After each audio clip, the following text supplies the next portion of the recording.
की दुनिया में आपका स्वागत है। ऑल कार्टून 2X, जहां मजा है डबल। गांव में तो सब जगह अकाल की परिस्थिति हो गई है।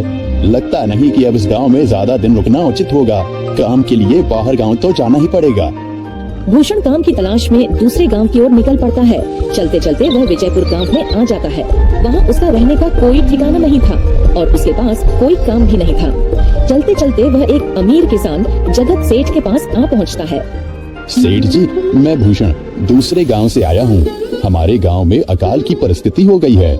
लोगों के खेत सूखे पड़े हैं। गांव में बूंद बूंद पानी के लिए लोग तरस रहे हैं। अगर मुझे आपके पास कुछ काम मिल जाएगा तो बहुत कृपा होगी बड़े भाई। अरे रे, लगता है तुम्हारी हालत बहुत खस्ता हो गई है। ठीक है, वैसे मेरे पास एक काम तो है, पर लगता नहीं कि तुम वो कर पाओगे। सेठ जी, आप चिंता ना करें। मुझे आप कोई भी काम दे सकते हैं। मैं वो काम पूरी मेहनत और ईमानदारी से करूंगा। अच्छा ठीक है भूषण, तो कान खोल कर सुन लो। मेरे पास 50 गायें और 50 भैंसे हैं। तुम्हें हर रोज इन जानवरों का गोबर निकालना होगा और रोज सुबह शाम उन्हें चारा पानी देना होगा। महीने के आखिर में तुम्हें इस काम के लिए 200 रुपए मिलेंगे। और हाँ, 2 वक्त का खाना भी हमारी तरफ से मुफ्त दिया जाएगा। बोलो, क्या तुम ये काम कर पाओगे? अरे बाप रे, 50 गाय और भैंसों को संभालना आसान काम नहीं है। पर अब मैं कुछ कर भी तो नहीं सकता और ऊपर से सेठ जी 2 वक्त का खाना भी दे रहे हैं। ठीक है सेठ जी, मैं ये काम कर लूंगा, पर एक विनती है। हाँ बोलो भूषण, क्या बात है? सेठ जी, अगर आपको समस्या ना हो तो क्या मैं आपके गायों के साथ गौशाला में रह सकता हूँ? सेठ जी, मैं इस गांव में नया हूँ। मेरा रहने का कोई ठिकाना नहीं है। जग्गा सेठ थोड़ी देर तक सोचता है और भूषण को ऊपर से नीचे तक देखने के बाद उससे कहता है, ठीक है भूषण, तुम गौशाला में रह सकते हो। जी धन्यवाद सेठ जी। तब से भूषण गौशाला में रहकर अपना काम करने लगता है। वह रोज जल्दी उठकर गाय और भैंसों का गोबर निकालता, उन्हें चारा डालता और समय पर पानी भी पिलाता था। हर रोज भूषण अपना काम ईमानदारी और पूरी मेहनत से करता था। जगत सेठ को भी भूषण का काम बहुत पसंद आने लगा, क्योंकि वह अपना काम सफाई से करता था। एक दिन जगत सेठ भूषण को बुलाकर उससे बोलता है, भूषण, मुझे तुम्हारा काम बहुत पसंद आया है। तुम गाय और भैंसों का अच्छा ख्याल रख रहे हो, इसलिए दूध की गुणवत्ता भी बढ़ गई है और गायें पहले से ज्यादा दूध भी दे रही हैं। इसलिए मैं आज से तुम्हारी तनख्वाह बढ़ाकर पूरे 400 रुपए कर रहा हूँ। आपका बहुत बहुत धन्यवाद सेठ जी। कुछ दिन ऐसे ही बीतने लगते हैं। भूषण जगत सेठ के पास बहुत मेहनत और ईमानदारी से काम करता है। धीरे धीरे भूषण के पास अच्छा खासा रुपया जमा हो जाता है, जिससे वह अपने लिए छोटा सा रहने लायक एक कुटिया बनवा लेता है। उस गौशाला में सोकर तो नाक से गोबर की गंध अभी भी नहीं जा रही। अब आखिरकार मुझे अपने घर में चैन से सोने को तो मिलेगा। तब से भूषण जगत सेठ के पास गौशाला में काम करने आता और 2 वक्त का खाना खाकर अपने घर सोने के लिए चला जाता था। कई साल ऐसे ही बीत जाते हैं। भूषण की मेहनत के कारण उसके पास अच्छा खासा रुपया जमा हो जाता है। एक दिन भूषण जगत सेठ से बोलता है, सेठ जी, आजकल गांव में चोरी की समस्या बहुत बढ़ गई है और मेरे पास कुछ रुपए भी जमा हैं जो मैंने अपने घर में रखे हुए हैं, पर मुझे उन पैसों की चोरी की चिंता हो रही है।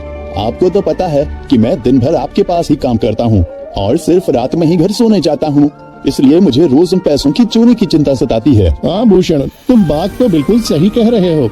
आए दिन गांव में नए नए चोरी के किस्से सामने आ रहे हैं और दिन भर तो तुम्हारा घर खाली ही रहता है, तो चोरी होने की संभावना तो जरूर है। जगत सेठ थोड़ी देर सोचता है और फिर भूषण से कहता है, देखो भूषण, ऐसे समय में तो गांव में एक ही जगह है जहां पर तुम्हारा धन सुरक्षित रह सकता है, और वो है जमींदार का घर। क्या जमींदार का घर? हाँ भूषण, इस गांव के जमींदार बहुत ईमानदार और दयालु हैं। ऐसा मैंने कुछ लोगों से सुना है और उनके घर पर बहुत सारे पहरेदार भी हैं, तो चोरी होने की संभावना बहुत कम है।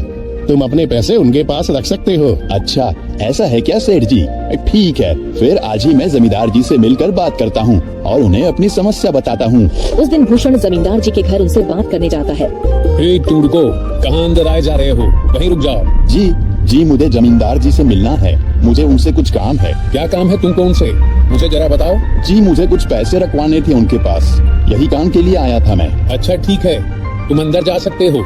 नमस्ते जमींदार जी, मैं भूषण जगत सेठ के यहाँ काम करता हूँ। कुछ साल पहले ही मैं दूसरे गांव से यहाँ आया हूँ। अच्छा भूषण, बोलो, तुम्हारा क्या काम है मेरे पास? जमींदार जी, मैं सालों से जगत सेठ के पास काम कर रहा हूँ और मैंने कुछ रुपए भी जमा कर लिए हैं, पर बात यह है कि गांव में चोरी की समस्या बहुत बढ़ गई है तो मुझे अपने रुपए घर में रखने से डर लग रहा है। अच्छा, कितने रुपए जमा किए हैं तुमने? जमींदार जी, यही कोई 5 से 6 हजार रुपए होंगे मेरे पास। वाह, ये तो बड़ी रकम है। मैंने आपकी ईमानदारी के बारे में लोगों से बहुत सुना है, इसलिए मैं अपनी रकम आपके पास कुछ वक्त के लिए रखने आया हूँ। हाँ भूषण, तुमने बिल्कुल सही सुना है। तुम्हारी रकम मेरे पास पूरी तरह से सुरक्षित रहेगी। तुम अब चिंता ही छोड़ दो, मैं सब देख लूंगा। भूषण अपने पैसों की थैली जमींदार को दे देता है। ये पूरे 5,800 रुपए हैं, आप गिनकर देख लीजिए।